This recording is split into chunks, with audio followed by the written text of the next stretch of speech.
به سوی تو، به شوق روی تو، به طرف کوی تو سپیده دمایم.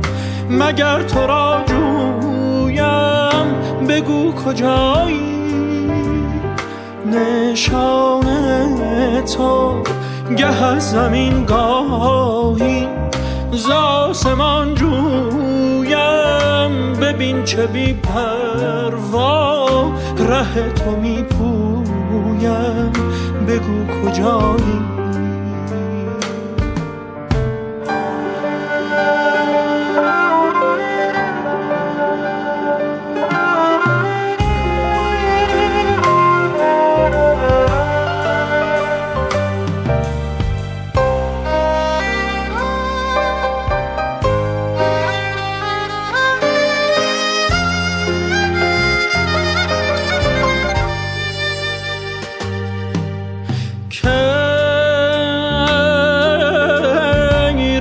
رخ ماهت از نظرم به غیر نامت، که نام دگر ببرم اگر تو را جویم.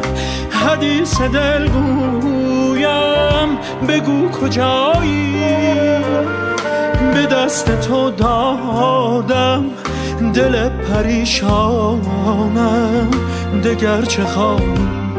آخ فتادم از پا، بگو که از جانم دگر چه خواهی؟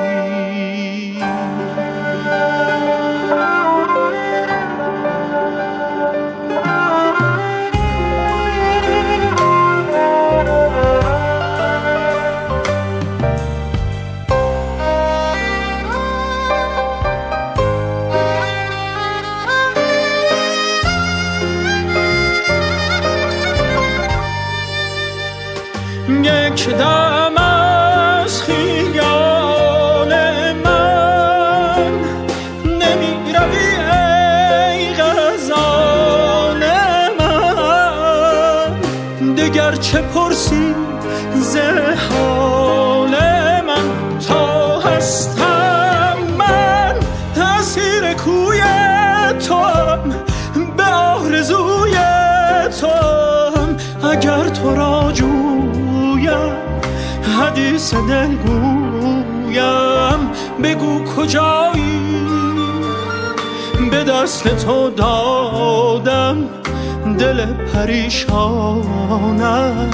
دگر چه خواهی؟ آخ فتادم از پا، بگو که از جانم